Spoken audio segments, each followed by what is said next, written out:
ugrupperet deskriptiv statistik på jeres TI Inspire.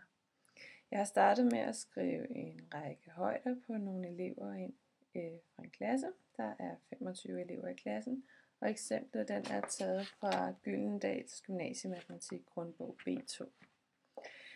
For at beskrive eller lave deskriptiv statistik på det her datasæt, så kan man gøre flere forskellige ting. Det første man kan gøre, det er, at man kan lave et prikdiagram.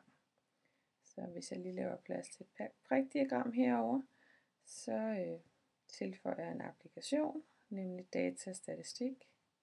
Ude af x-aksen vælger jeg højden, og så laver den lige præcis et prikdiagram. Her kan man se alle informationer, der er herover i den her tabel. Afbilledet herover, der er for eksempel en elev, der har højden 1,51, og en elev, der har højden 1,88, som er de højeste. Så kan man se, at der er flere. Der er 3 elever her, for eksempel, der har højden 1,87.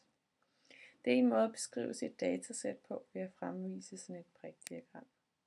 Man kan også vise et andet slags diagram.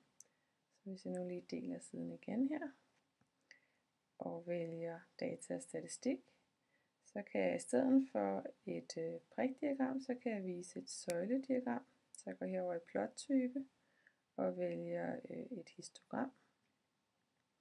Så kan vi se, at vi får søjlerne ud her. Informationerne er sådan set de samme. Vi kan se her, at vi har en elev, der har højden 1,51 til 1,53 og så videre, så videre. Man kan selvfølgelig stille på den her diagram. I kan se her, at de har slået nogle af tallene sammen, så at alle dem, der har fra 1,59 til 1,61, de bliver lagt sammen i det her datasæt osv. De ting, man kan ændre på, den kan man ændre på under egenskaber for histogram. Søjleindstillinger, der kan jeg sætte bredden til at være 1 i stedet for. Så får man noget, der repræsenterer det, vi har heroppe. Og vi har de her 3 elever, der har 1,67 højde.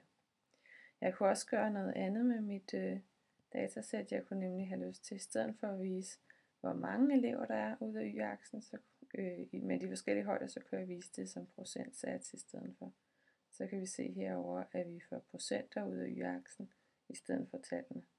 Og vi får nu at vide, at der er 12% af eleverne, der har højden 1,67. Endelig så kan man også vise en anden udgave i sit datasæt på en anden måde. Det hedder et boxplot, og det vælger man også ind under datastatistik. Jeg har igen ud af min x-akse højden, og så vælger vi boxplot her i stedet for. Så får vi boxplottet. Vi kan se her, at minimumværdien er 1,51, og maksværdien er 188. Medianen er 170. Nedre kvartil er 164,5, og den øvre kvartil er 182. De her informationer kan man også få frem på en anden måde.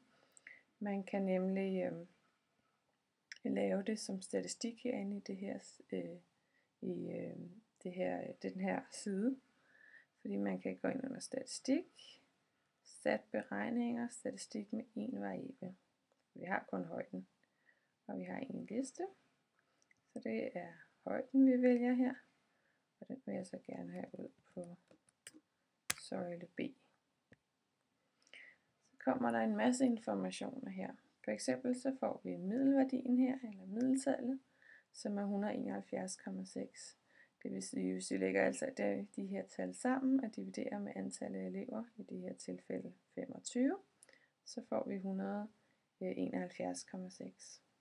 Vi kan også få spredningen frem hernede, det har vi godt nok ikke snakket om, men de tal står her. Og her står alle de informationer, der også kan fremvises i boxplottet, nemlig at minimum var 151, som vi kan se her. Første kvartil 164,5, medianen 170, det øvre kvartil 182 og maksimum 188. Så alle de informationer, som vi har i boxplottet, når vi også frem til her. Som I også kan se her, så er medianen 170, men gennemsnittet eller middeltallet, det er 171,6. De to tal er altså ikke det samme.